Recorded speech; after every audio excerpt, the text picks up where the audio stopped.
여러분, 지구가 둥글다는 걸 믿으십니까? 예. 우리는 뭐 어릴 때부터 노래로 부르면서 계속 배웠죠. 지구는 둥그니까 자꾸 걸어 나가면 온 세상 어린이들 다 만나고 오겠네. 이러면서 지구는 둥글다는 걸 우리는 교육을 통해서 이렇게 배웠습니다. 그렇다고 뭐 우주에 가서 보신 적은 없으실 거 아닙니까? 근데 세상에는 지구가 둥글지 않다고 생각하는 사람들도 여전히 있습니다. 미국 NBA의 유명한 농구 선수인 카이리 어빙이라는 선수가 있습니다. 사진을 한번 보여주시면 이 선수인데 아주 유명한 농구 선수입니다. 근데 이 선수가 예전에 이런 인터뷰 때 이런 얘기를 했습니다. 지구는 평평하다. 그게 우리의 눈앞에 놓인 진실이다. 이런 얘기를 했습니다. 근데 이 파급 효과가 얼마나 컸냐면 당시에 이 선수가 뛰는 지역의 중고등학생들이 선생님들이 아무리 지구는 둥글다 그래도 수업 시간에 지구는 평평하다 그러는 겁니다. 안 믿더랍니다. 왜냐하면 이 인기가 많은 농구 선수가 카이리 어빙이 그랬다고, 지구는 평평하다 그랬다고 하도 안 믿으니까 일선의 선생님들이 막 항의가 일어났습니다. 막 민원이 일어나고 항의를 하니까 카이리 어빙이 그때는 자기가 실수했다라고 사과를 했지만 결국 이 사람은 나중에 다시 비이성적인 사고를 하는 셀럽의 대표가 됩니다, 거의. 근데 이런 유명인들만이 아니라 지구가 평평하다고 믿는 사람들이 꽤 있습니다. 그 사람들이 학회도 만들었습니다. 이름이 국제지평설연구학회라는 학회인데 이 학회에서 세미나도 하고요, 논문도 발표를 합니다, 실제로. 그러면서 이 사람들이 영향력이 어떻게 커졌냐면 우리나라에도 요 활동을 하는 사람들이 있습니다. 이들이 지구를 설명할 때 이런 모습으로 설명을 합니다. 사진을 한 장 더 넘기시면 또 평평한 지구죠. 넓은 지구에 저렇게 지구가 있는 거고 하늘 위에 해와 달이 한 5,000m 상공에 떠 있다라고 이야기를 합니다. 그런데 우리는 생각하죠. 아니, 저게 믿겨지나? 근데 이게 이제 단순히 지금 최근에 시작된 일은 아니죠. 원래 인간은 이게 문명이 발달하면서 지구를 평평하게 인식을 해왔었습니다. 제일 처음 그런 문헌들이 등장하는 건 고대 메소포타미아인데 이 수메르인들이 지구를 평평하다고 생각했습니다. 그리고 하늘은 지구를 구처럼 이렇게 돔처럼 덮고 있는 거고, 그리고 하늘의 별들은 신들의 모습이 형상화된 것이다, 이렇게 생각을 했죠. 그런 생각이 고대를 계속 지배해 오다가 지구는 둥글다는 주장은 그리스 철학자들로부터 나옵니다. 피타고라스나 아리스토텔레스 이런 사람들이 지구는 둥글다고 주장을 하는데 그래도 그게 잘 받아들여지지 않지요. 우리가 잘 알듯이 여러 사람들이 주장을 했지만 그것이 문화적으로든 아니면 종교적 신념으로든 받아들여지지 않고 지구는 계속 평평하다라고 생각했었습니다. 그러다가 결국은 과학이 발달하고 이제는 우리가 우주에 가서 직접 지구를 관찰하는 데까지 왔죠. 그러면서 우리는 지구는 둥근 거구나 라는 것을 우리는 다 알게 됐습니다. 그렇게 우주에 가서 지구를 보는 시대도 됐고 비행기 타고 둥근 지구를 여기저기 다니는 시대도 됐지만 그럼에도 불구하고 신기한 건 여전히 지구는 평평하다고 믿는 사람들이 꽤 있다는 거죠. 이쯤 되면 우리는 생각합니다. 이 사람들은 보이는 것을 믿는 게 아니라 믿고 싶은 것을 믿는구나.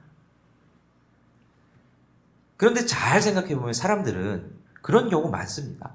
눈에 보이는 사실이나 눈에 보이는 객관적인 어떤 것들을 믿는다기보다 많은 사람들이 의외로 자기가 믿고 싶은 대로 보고 믿고 싶은 것을 믿는 경우가 많지요.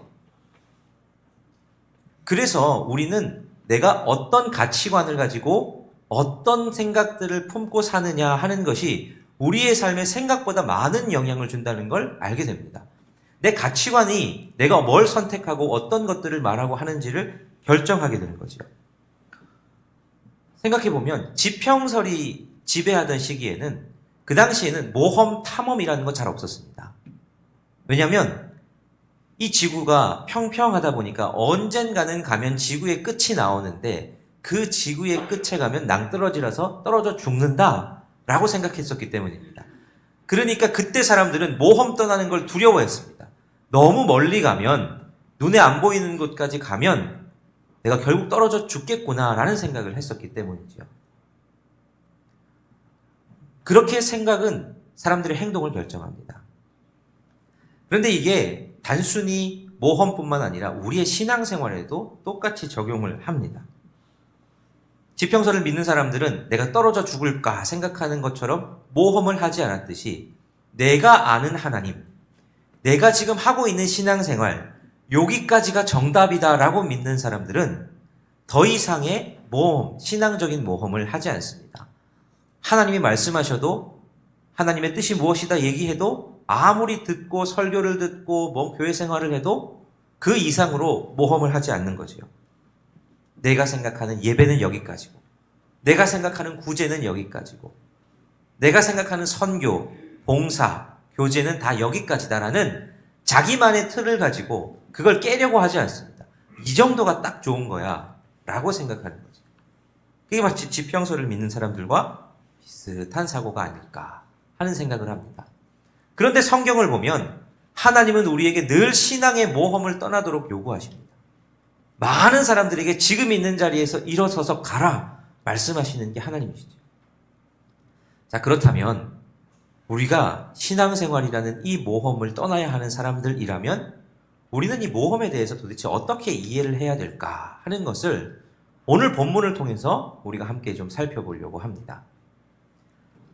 자, 첫 번째로 모험을 위해서는 준비가 필요하죠. 그래서 모험을 위한 준비는 어디서부터냐? 우리의 삶의 자리에서부터라는 겁니다. 신앙생활의 모험의 준비는 우리 삶의 자리에서부터 시작이 됩니다. 자, 오늘 본문인 사도행전 16장 1절 2절 말씀을 같이 한번 읽어보겠습니다. 시작.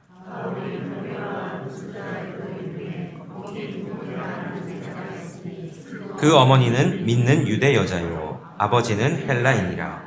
디모데는 루스드라와 이고니온에 있는 형제들에게 칭찬받는 자니. 오늘 본문의 주인공은 이제 바울과 디모데입니다. 우리는 바울과 디모데의 이 모험의 여정을 통해서 우리가 신앙생활이라는 모험을 어떻게 해야 되는지를 배우는데, 자, 디모데는 고향이 루스드라입니다. 이 루스드라는 갈라디아라는 지역에 있는 곳인데 여기는 바울이 1차 전도 여행 때부터 전도를 했던 곳입니다. 거기서 아마 1차 전도 여행 당시 바울은 디모데를 만났을 겁니다. 그리고 그의 어머니인 유니게와 외조모인 로이스를 만났겠죠. 그때 그들에게 복음을 전해줬을 겁니다. 하나님을 알고 있었지만 예수 그리스도를 몰랐던 그들이 복음을 온전히 듣고 신앙생활을 시작했죠. 그로부터 한 2년쯤 아니면 또는 3년쯤이 지난 뒤가 오늘 본문입니다. 2차 전도 여행 당시에 바울이 다시 루스드라를 들립니다. 그때 디모데를 만나는 거죠. 디모데를 만났더니 아주 훌륭한 청년으로 성장을 해 있는 걸 봤습니다. 어머니 유니게와 외할머니 로이스의 믿음, 그 믿음, 잘 믿었고 복음을 쑥쑥 받아들였던 그 믿음이 이 디모데에게 있는 것을 바울이 봅니다. 그리고는 이 디모데와 함께 선교 여행을 가기로 결단을 합니다. 디모데를 선교 여행의 동역자로 삼은 거죠. 근데 사실 바울이 어떤 사람을 선교 여행 동역자로 택한다, 여기에는 바울이 상처가 있는 사람입니다. 왜냐하면 1차 전도 여행할 때 바울이 바나바와 함께 전도 여행을 했지만 같이 동행한 사람이 마가라는 사람이 있었습니다. 근데 이 마가가 선교 여행 도중에 너무 힘드니까 배 타고 가서 풍랑 만나는 것도 힘들고 잠자리도 힘들고 먹는 것도 힘들고 너무 힘드니까 선교 여행하다가 나 못하겠습니다, 나 돌아가겠습니다 하고 나서는 선교 여행을 하던 중에 다시 돌아가 버립니다. 이게 바울에게 있어서 큰 상처가 됐던 것 같습니다. 1차 전도 여행을 마치고 2차로 이제 전도 여행을 다시 출발하려고 하는데 바나바와 바울 사이에 다툼이 일어납니다. 왜 다툼이 일어나느냐? 1차 때 돌아갔던 이 마가라는 사람이 다시 2차 전도 여행에 합류하고 싶어 하는데 바나바는 마가를 데리고 가고 싶어 하고, 바울은 절대 안 된다는 겁니다. 아니, 한 번 그렇게 포기한 사람을 우리가 어떻게 또 때려가냐고. 바나바는 아유, 그때 많이 깨달았다고, 회개하고 잘할 수 있을 거라고. 근데 이 두 다툼이 얼마나 격렬했던지 결국은 바나바와 바울이 헤어집니다. 바나바는 바울에게 있어서는 어떤 면에서는 스승이고 후원자 같은 사람입니다. 바울이 예수님을 박해하다가 회심하고 나서 교회가 이 바울을 계속 의심할 때 바울이 보증인이 돼줬거든요. 내가 보증한다. 그랬던 사이인데 바울과 바나바가 갈라집니다. 그 정도로 다툼이 심했던 걸 보면 선교여행 때 사람 하나 데려가는 거 바울에게 있어서는 이게 상처가 있는 부분입니다. 그런데 그런 상처가 있는 바울이 디모데를 선교 동역자로 택했다. 그러면 이 디모데가 얼만큼 훌륭한 청년이었던지 우리가 짐작을 할 수가 있죠.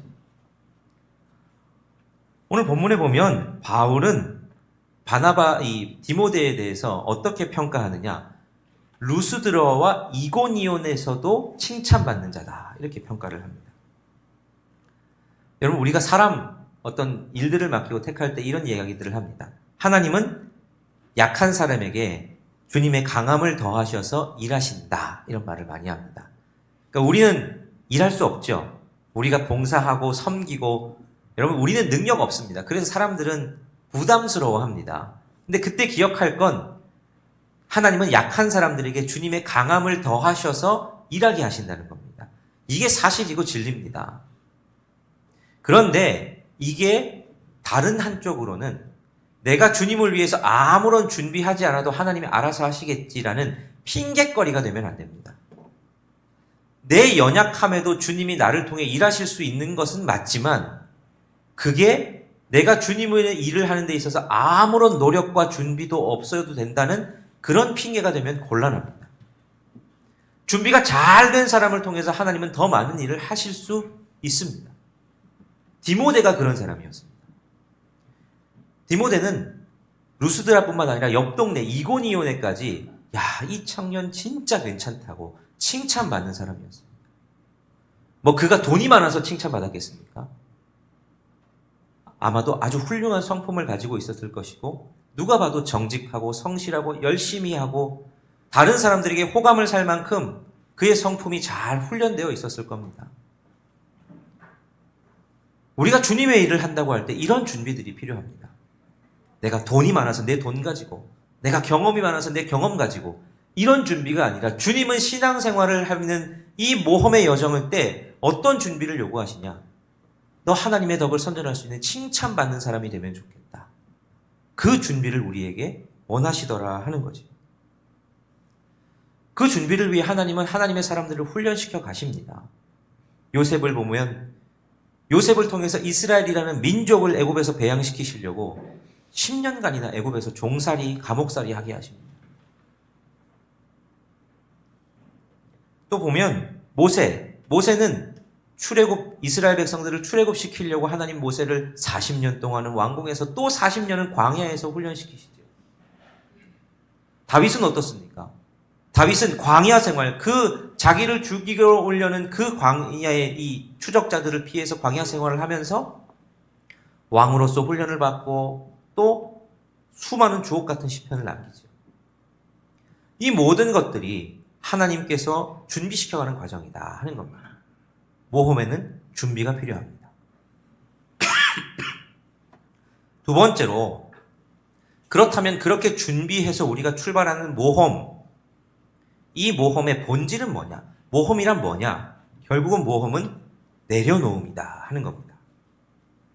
자, 우리 3절 말씀 같이 한번 읽어보겠습니다. 시작.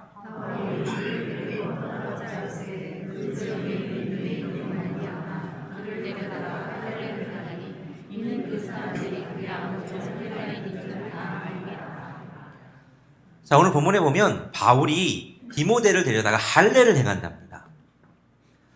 자, 디모데는 유대인입니다. 근데 그의 아버지는 헬라인이었다. 이렇게 말합니다. 유대인들은 어머니가 유대인이면 유대인으로 인정을 합니다. 지금도 그렇습니다.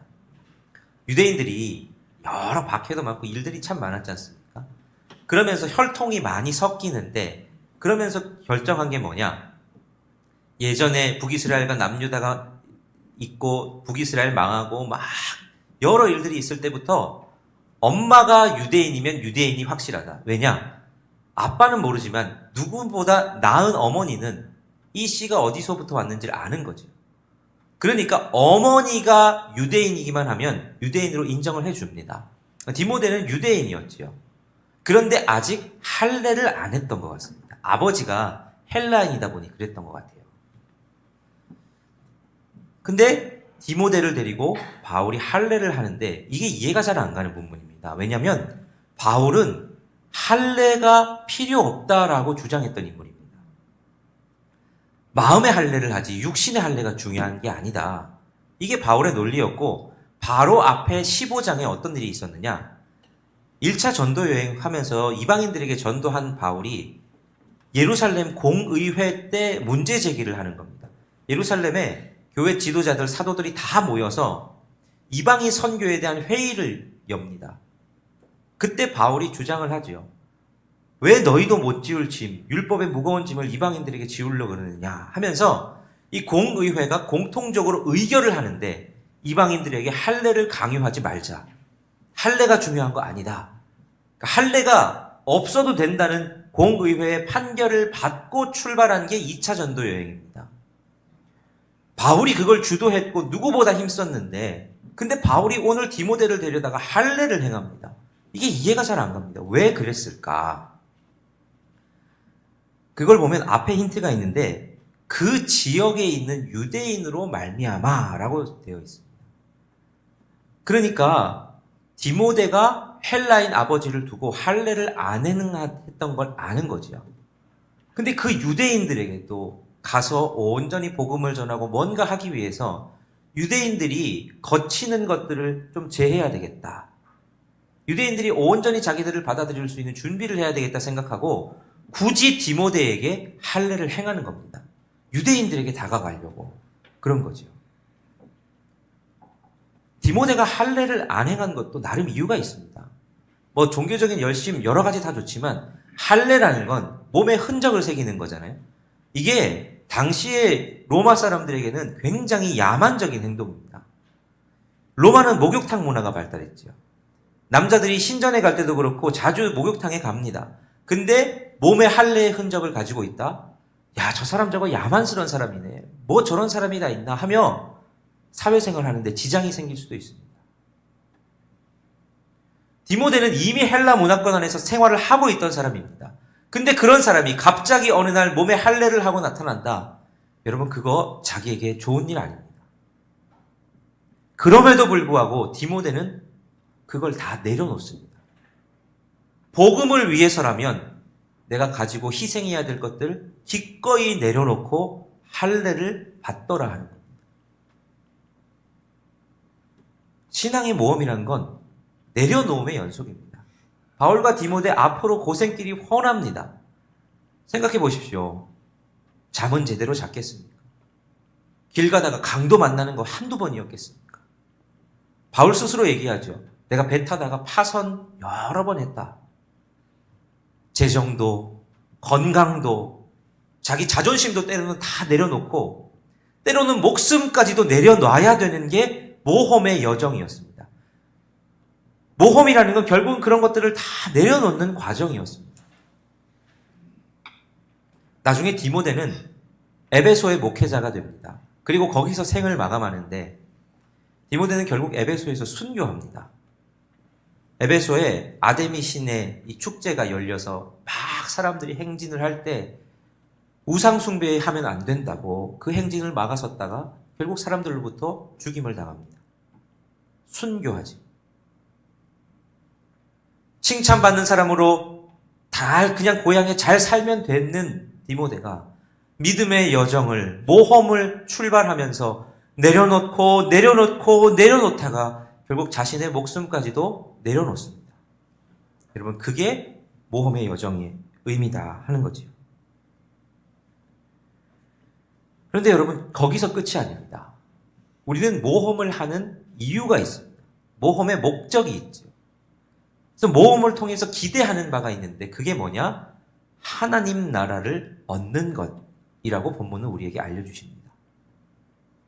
자, 우리 4절과 5절 말씀을 같이 한 목소리로 읽겠습니다. 시작.